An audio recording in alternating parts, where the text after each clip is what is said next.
At $0 a year, people do not usually see rest. They see risk. You may be unemployed, studying, applying, recovering, or starting over after something nobody knows about. But from the outside, zero income looks like a question mark. Family asks, "Are you okay?" But underneath that is another question: when will this end? Their love starts coming with advice attached. Friends still care, but invitations get quieter. Dinner becomes math. Birthdays become pressure. Trips become reminders that fun has an entry fee. Dating gets uncomfortable. People may not judge your heart, but they judge your direction. They wonder if this is temporary or if your instability will become their instability. Banks and landlords do not care about your potential. They want proof, income, deposits, guarantors, documents, and your self image becomes the loudest room. You tell yourself, "This is temporary."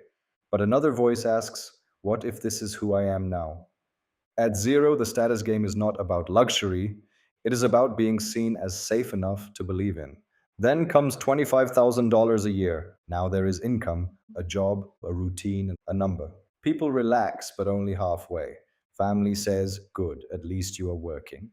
It sounds supportive, but it also tells you exactly where they think you are on the ladder. Friends invite you again, but your budget still sits at the table. You can come to dinner, but maybe not drinks after. You can join the plan, but only if the plan stays reasonable.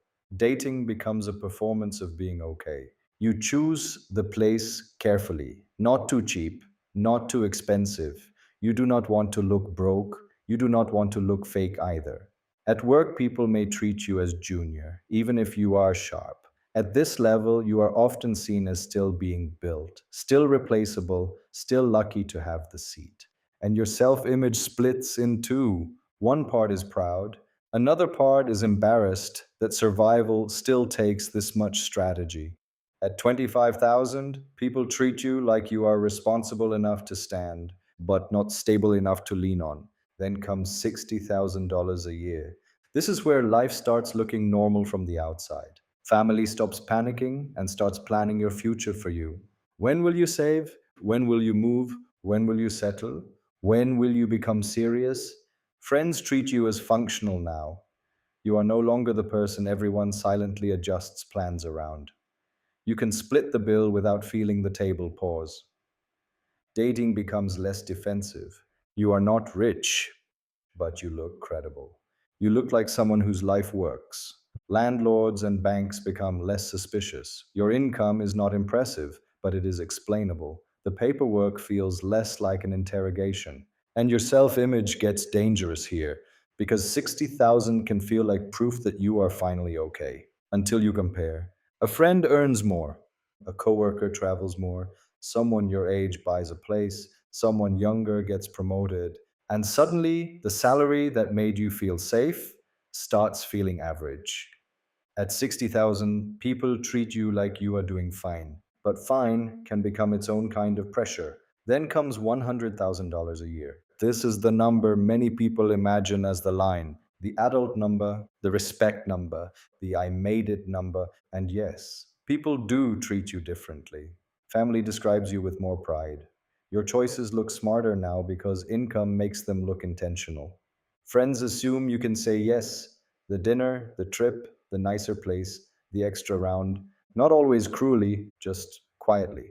Dating changes too. You may be seen as stable, ambitious, serious, but now people also project onto you. They do not just see you, they see the lifestyle they imagine comes with you. Coworkers take you more seriously, especially if the salary comes with title. Your stress starts looking important. Your exhaustion starts looking earned.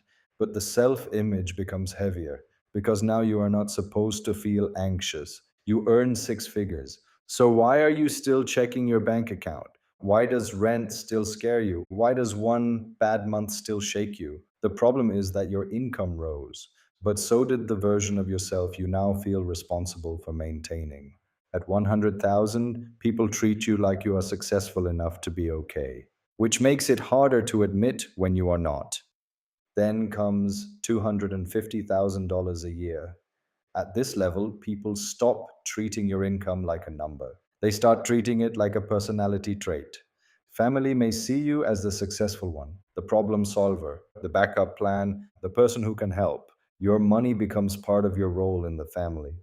Friends may admire you, joke about you, resent you, or expect you to pay more often. Even when they love you, the number enters the room before you do. Dating gets sharper. Some people are attracted to your ambition, some to your security, some are intimidated, some assume you have endless options. Your desirability goes up, but so does suspicion. At work, you may become powerful, threatening, or useful, depending on who is looking. Your calendar looks important. Your tiredness looks meaningful. Your silence can be mistaken for confidence.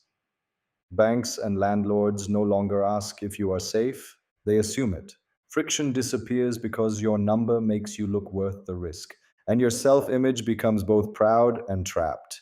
You may feel grateful, you may feel guilty, you may feel scared of falling, because now losing income would not just mean losing money, it would mean losing the identity people started giving you.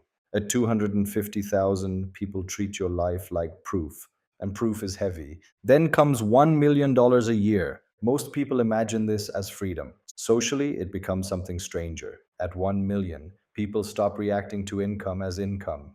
They react to it as power. Family may admire you, depend on you, compete with your story, or rewrite your past like your success was obvious all along. Friends may split into quiet categories. Some are proud, some feel smaller, some perform casualness because they do not want to seem impressed. Some disappear because comparison becomes too uncomfortable.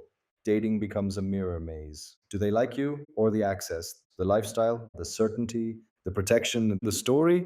You may become more desired and less sure what desire means.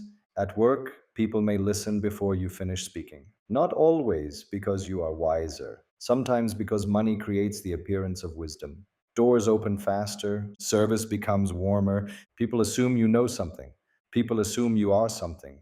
But self image can become lonely at the top, because when the world treats your salary as proof of your value, you start wondering who would still see you clearly without it.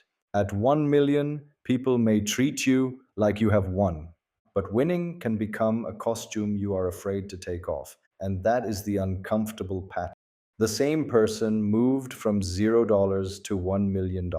At every level, people reacted to the number before they fully reacted to the person. Because the real status game is not just earning more, it is slowly believing that a bigger number makes you more worthy of being respected. And once you see that, the ladder looks different. You were not just trying to earn more money, you were trying to become someone the world could not dismiss.